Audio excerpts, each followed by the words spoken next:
others to read it. This person, there's no mention of reading. There's just a mention of it being handed to them, and that's a tragedy enough for them. I wish I just never had to touch it. I wish I was never given this book. Lam uta kitabia. This is a very powerful expression to describe the state of the people of the left hand and how they used to be in this world. So let's take a minute to understand that. Why is this so important that they say, I wish I was never given my book? You've probably heard the expression YOLO. You only live once. And the idea behind that is that this life is all there is. And if this life is all there is, and you are, let's say you hit the age of 40, that means you're about to have your midlife crisis. You've heard that one before? Midlife crisis means you're in the last episode of your youth. After this, you're going to be in some kind of a hospice care, or somebody's going to have to clean your diaper, and you're going to be on a drip or something. You're going to end up, in a nursing home, things like that. So the last couple of decades where you have control over your body has begun. The last episode, because this is all there is. So this becomes an incredibly depressing realization for people. As a result of that, they start behaving in certain interesting ways. They start listening to music from their teenage years. They start buying the car that has no purpose except to show off. They start engaging in, they start drinking more. They start partying more. They start pretending they're 20, right? They'll break the family. They'll go, step out on the marriage, all kinds of stuff. They'll abandon the kids. I'm just going to travel the world.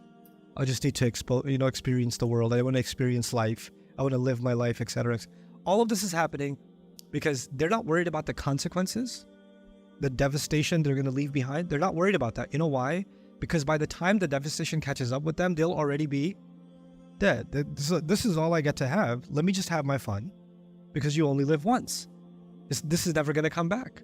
This is all we ever have, right? And so these people created an entire life based on the assumption that everything I'm doing, live in the moment, be yourself, be in the now, enjoy yourself, find your true happiness, connect with your true self, you do you, all this kind of crap that's now being sold to humanity. I just want to do me, I just want to do me. And then do me means I want to do really bad things, but I'm going to glorify that as saying I'm being true to myself. That's because when you're being, the idea of true to myself, let me just take off the pretty wrapping and tell you what that really means. That means I don't want to think about the fact that everything I'm doing is being surveilled, recorded, documented, and I'm answerable to someone. I don't want to think about that. I have no one watching over me. I have no authority over me. To give you an example of, somebody who is an employee and they're in the government building or their employer's building. They're in the building and they're in billable working hours, right? There's some room. They can take a coffee break. They can take a bathroom break, maybe a cigarette break for some people or whatever, right? But there are guidelines when you're in the workplace in working hours. There are certain things you cannot do because you are on the clock. Everybody understands that, right? Now imagine somebody who's on the clock and refuses to accept the fact that they are on the clock. Refuses to accept that fact. Within 10 minutes, if they want to act crazy, there are going to be consequences, right? Now, the idea that I'm trying to project onto all of us is that we are on the clock. وَالْعَصْرِ إِنَّ الْإِنسَانَ لَفِي خُسْرٍ. We're on the clock. And Allah is watching. And there are enough human beings in this world that like to pretend that they have free reign, they can do as they please. There is no accountability for what I'm doing. And this ugly attitude of defying Allah like the greatest entity, please remember this phrase, the greatest entity to which I am answerable is me. The greatest entity to which I am answerable is me. There is nobody else I'm answerable to. In fact, I am so important, and some Muslims are starting to do this, because Christians were doing this before us. We copy pretty well. لَتَتَّبِعُنَّ سُنَنَ الَّذِينَ مِنْ قَبْلِكُمْ. The Prophet ﷺ warned us, you'll end up following the ways of those who came before you. What did they do? I'm so important, I'm going to mold the concept of God to fit my needs. My Allah wouldn't judge me. Really, your Allah. yeah, my Allah doesn't, my Allah is loving and merciful and kind. It's like, you're speaking on Allah's behalf. That's really adorable. But He speaks for Himself. It's called revelation. That's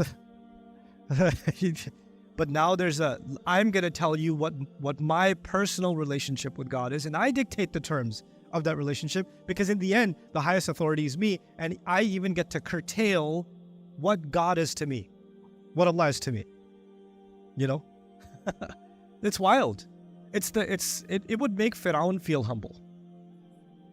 Right? Fir'aun didn't want to bring God down. Fir'aun wanted to be God. This is a next level up. This is like, no, we can keep God. He just has to serve us. He just has to serve our nafs. It's wild to me that's become the case. But that is a reality that we have to contend with, right?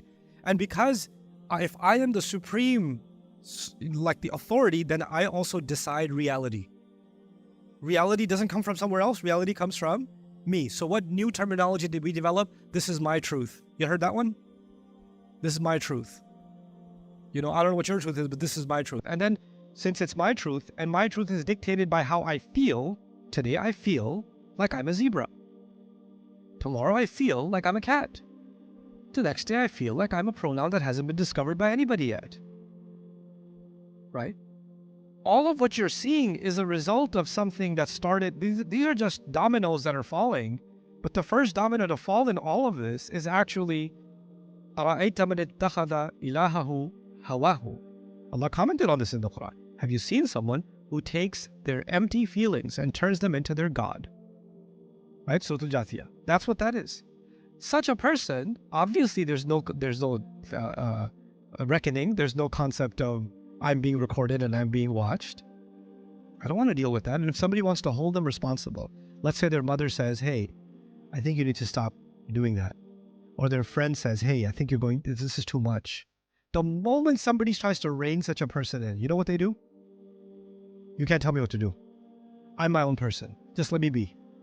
You know what? Mind your own business. Right? Nobody gets to check what I'm doing. And I can run from that conversation. I can avoid it. I can slam the door, walk out. You know what? You are a negative, toxic influence in my life that is trying to bring me down. I'm going to go out there and I'm going to do whatever I feel like doing because I just need to get away from this toxicity. And I'm blocking you, mom. Right? Common practice. Because you want to, find your happy place. Right? And this thing is all about not having to face what you've actually done. And the moment you're about to face it, you run off. You run off. What does Allah do on Judgment Day? Hands you the book, and you can't throw it away. It's stuck on your hand. And it's open, and you gotta face it. And the first thing is, really? Do I have to have this book? Can I not? I lived my entire life avoiding thinking about what I'm doing. I don't want to think about it. I just want to escape my pain by doing things that I'll never have to think about. Let me just forget about what I did yesterday. I just want to get over it. I don't want to think of it. This whole mentality is being encapsulated in just, Ya laytani lam uta kitabi. Allah could have just said He's going to throw them in hell, and that would have been enough. But no, Allah He gave us a prognosis. He gave us a deep insight into the mind of the people of the left hand. Just with this phrase, And this is their lack of will to face their own consequences, the consequences of their deeds. وَلَمْ أَدْرِ مَا حِسَابِيَهْ.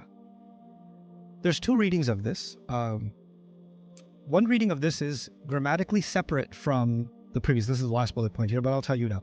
It's grammatically separate. What that means is I had no idea what my reckoning was going to be. I had no idea. Like, even now they're throwing an excuse out. I had no idea. Really? I didn't know what this was. That's not fair. But another reading, which I find more convincing, is that this is grammatically connected to the previous statements, ma'tuf alayhi. And what that would then mean is, I wish I had no idea what my account is, which now suggests that the book has in fact been opened.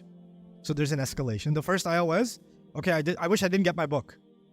I wasn't given the book. Now it's, I wish I didn't know what my account is, meaning now they're the deeds and what they're worth, and the sins and what they're worth, and the weight of them, and the punishment, the suitable punishment for it, all of that's been laid out.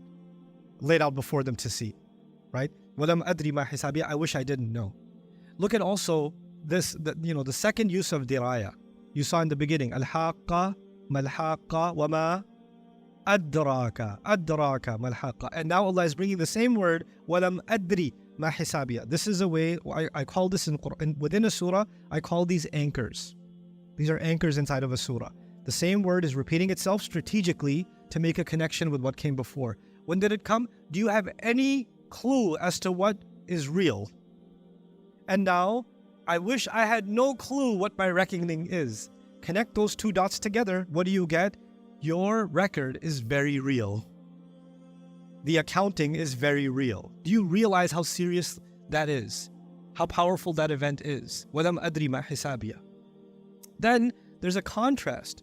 I already shared with you the insight into recklessness, but the contrast between what he's saying, this person's saying, I wish I didn't know. But what did the person on the right hand say? They said, Inni dhalantu anni mulaqin hisabiya. I was always thinking, dhalantu, I was convinced, I was thinking, I was mentally conscious that I'm going to meet my reckoning. I'm going to meet my record, my account. I'm going to have to face it. So there's two very divergent, contrasting positions. One position is, I'm always thinking about the audit that is coming, and the other, I wish I never knew even now. Just like I never knew or cared when I was alive. Not in this life. Even in the previous life, I didn't know, I didn't want to know. I don't know now, I don't want to know now. SubhanAllah. This is a direct one-to-one contrast. Ya laytaha kanat al-qadiya. So I wish it, if only it, we're going to talk about what it is, if only it was decisive. If only it was decisive. Now Allah didn't say what that it is. So let's see what that it is. الضمير في يا ليتها إلى ما يعود. What is the it? Go back to. الأول إلى الموتة الأولى. The first interpretation is it refers to the time I died. I wish that my death the first time around was decisive. Like I wish I didn't get raised again. Right? القاضية القاطعة عن الحياة. القاضية means decisive, meaning cutting you off from the first life. وفيه إشارة إلى الانتهاء والفراغ. And that would be, for this person, the end. And they're free to, they don't have to worry about it. Now, I'm just going to go into the universe. I'm just going to be particles spread across the galaxies. That's all I'm going to be, Just spread my ashes in the ocean, Because I used to love the ocean. People have those wakes, right? I used to love fishing. Bye, Frank. And Frank is back like, no. I was done.